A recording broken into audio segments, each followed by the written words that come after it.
Guest हैं वो बहुत ही मोटिवेशनल इंसान है। पर्सनली मैंने उनसे बहुत कुछ सीखा है। He is doctor Vijay Kumar. He is MBBS from Kasturba medical college and MD from institute of medical sciences BHU Banaras.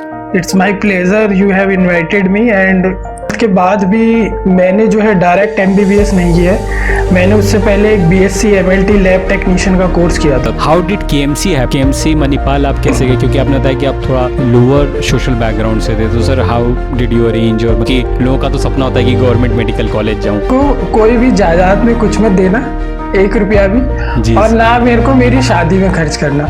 जो मेरा हिस्से का पैसा बनता है मुझे अभी दे दो। तो सर जैसा कि आप जानते हैं इंडिया में एक सिनेरियो है सर, थोड़ा सा सोशल बॉयकॉट रहता है कि अरे तुम तो प्राइवेट कॉलेज से हो। Being from a private college आपको पहले ही बोल दिया जाता है कि आपके लिमिटेशंस हैं, आप ये नहीं कर सकते, अरे तुम्हें ये नहीं आता होगा, तुम नहीं कर सकते। बेसिकली ये सिखाया जाता है। कहीं आपको मतलब वो सोशल बॉयकॉट फेस करने को मिला हो? लोगों का ये रहता है कि अरे मैं इस फलाना कॉलेज में नहीं हूँ इसलिए मैं ये सब नहीं कर पा रहा, अरे मैं एम्स में होता तो मैं ये कर लेता, मैं KGMC में होता कर लेता, मैं IIT में होता तो ये चीज़ कर लेता। सिंस आप जैसे आप भी एक प्राइवेट कॉलेज में थे, तो उनके लिए आप क्या कहना चाहेंगे कि मतलब is it necessary to be in a good college? और वो बंदा इतना नीचे है, मैं उससे जाके बात कैसे करूँ? ये भी सिर्फ आपके थॉट्स हैं। ये सारी चीज़ें बहुत इंपॉर्टेंट होती हैं। 2016 में आपके फर्स्ट अटेम्प्ट मतलब जस्ट इंटर्नशिप के बाद ऑल इंडिया 744 रैंक लाई थी एंड 1267 नंबर आपने स्कोर किया था sir. That is really commendable. ये अचीव किया, मतलब आपने प्रिपरेशन कैसे की?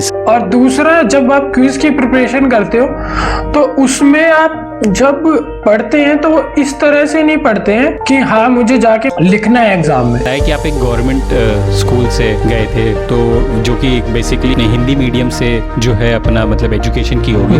तो सर हिंदी मीडियम से डायरेक्ट इंग्लिश मीडियम में जाना, और मेडिकल की इंग्लिश तो आप जानते हैं सर, क्या वो कहीं कोई हर्डल बनी? क्योंकि जैसा कि हम लोग बहुत सारे टॉपर्स को सुनते हैं, स्टैंडर्ड बुक्स पढ़ोगे तभी सिलेक्शन होगा, भले ही समझ में आए ना आए। बट सर जैसा कि हमने देखा आपने AIPG में इतनी अच्छी रैंक लाई, नीट PG में, आप उसको कैसे डिस्क्राइब करेंगे? मतलब आपने एक स्टीरियोटाइप को गलत प्रूफ करके ऑल इंडिया इतनी अच्छी रैंक लाई, लाइक टॉप रैंक सर, तो मतलब बीइंग ऑन द टॉप क्या फीलिंग थी उस समय?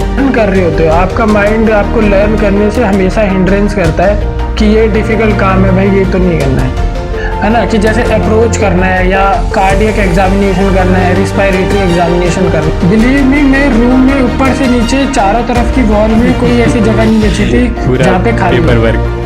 MBBS कर चुके हैं उनके लिए, और जो आपकी लाइफ से भी रिलेटेड है सर, आपकी जो रैंक थी उस पर सर आपको MD मेडिसिन भी मिल सकता था, MD रेडियोलॉजी भी मिल सकता था, इवन हर ब्रांच मिल सकती थी सर जो आप विश करते। तो MD डर्मेटोलॉजी क्यों लिया आपने?